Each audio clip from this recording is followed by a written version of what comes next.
This is continuing coverage in the trial of Alex Murdaugh from True Crime Today. Welcome back to our continuing coverage. I am Tony Bruschi. Interesting testimony today from one of Alex's former friends and colleagues reacting to the news of when Alec tried to kill himself or had himself murdered or whatever exactly that was. Here's the exchange from court today. Alec and Paul together a lot. Yeah. And Paul was with his grandfather a lot. And I think you mentioned that Paul would leave stuff over there? All three of them, but, they would just, they'd leave a gun, they'd leave a coat, they'd leave a flashlight, maybe all three. And it was just sort of a running joke that you had to kind of go around and gather up their stuff after they left. And that was just them. And did you remember one time Paul left a gun over there for a couple of months? He did, and Alec left one time, I believe, and I cleaned it and put it up, and he started asking around where his gun was, and we just sort of played with him a little bit and then gave it back to him. Right. I think you testified moving September the 4th. You had gotten word about a shooting involving Alec, and I think your words were that jackass had killed himself. That was what I thought immediately. And why did you think that? Because of all that had gone on. We had terminated him, or he had resigned the day before. This financial stuff was starting to come out, and I thought, he'd lost two family members, and now he's got no job, and it seemed feasible. I had been concerned about his mental health from the time of the murders up until then. In fact, I had suggested that he go see somebody for grief counseling.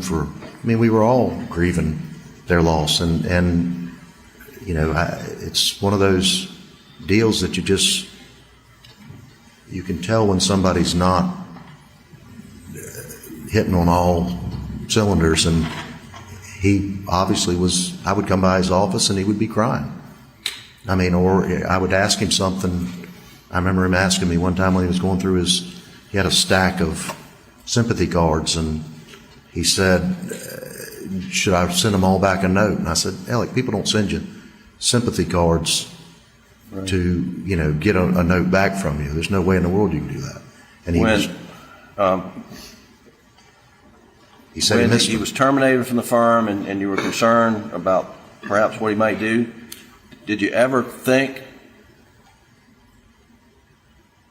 maybe he'll go kill a family member? Did that ever cross your mind? No. You talking about when we terminated him? Yes, sir. By then, Maggie and Paul had been killed. Well, he had family out there. He did. I never thought of any of that. Listen, when September the 2nd hit, it changed everything that I knew about Alec. I would have never believed that a guy that,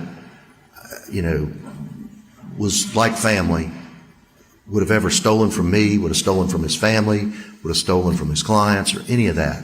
And so immediately you've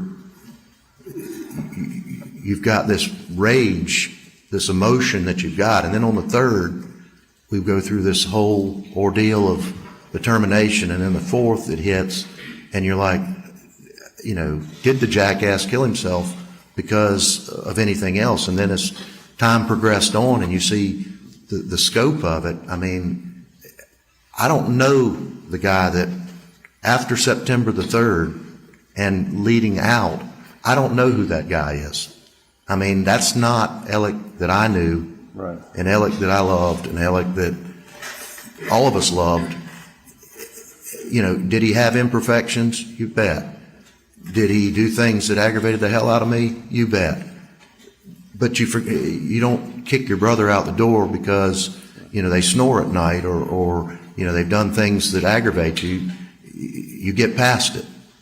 But when they do things that are criminal and they do things that affect not only him, but he's torn down an entire legacy, a law firm.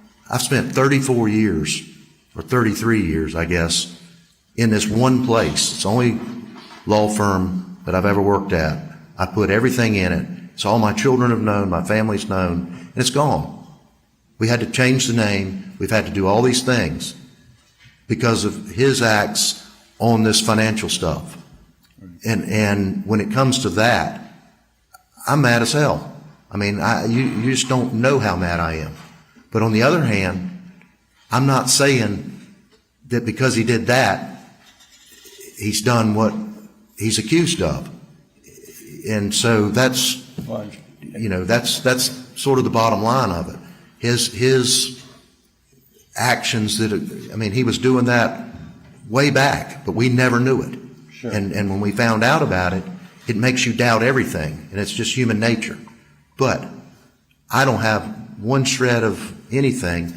All I can do is just point to what I saw.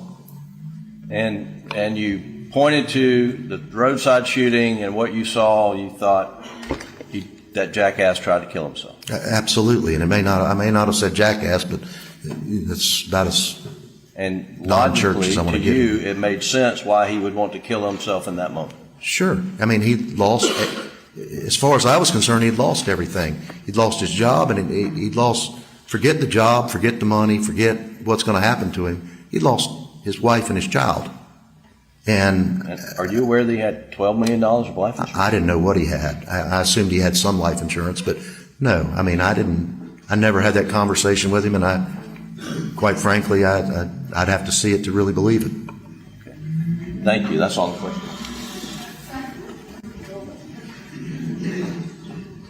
Recross. I think you just said that what you know now about this man who'd been your partner and friend for 34 years causes you to question everything you thought you knew about him. Isn't that right? It does.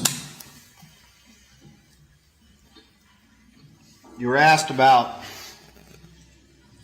all those clients that had to be repaid money, and none of that money came from him, did it? No, sir. Y'all had to pay that money, right? We did. How much? I would say at this point, probably north of $10 or $11 million. Now, insurance paid for some of that, but I mean, there's been a substantial chunk of that came out of our pocket.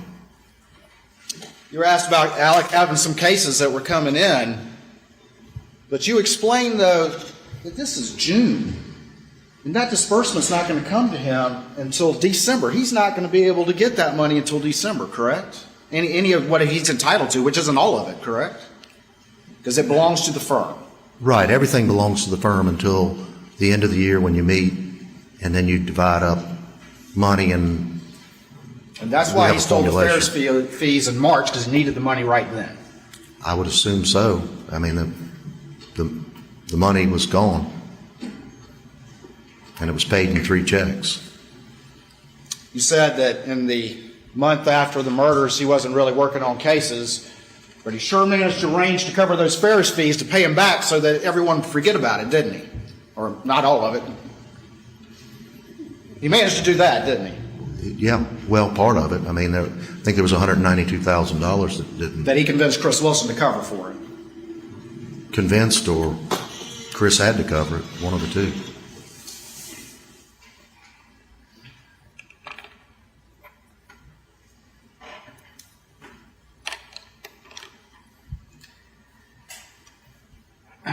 You were asked about him cooperating with law enforcement in the murders. But he never told law enforcement that he was down at the kennels just minutes with the victims before they died. He never told law enforcement that, did he? Yeah, I did.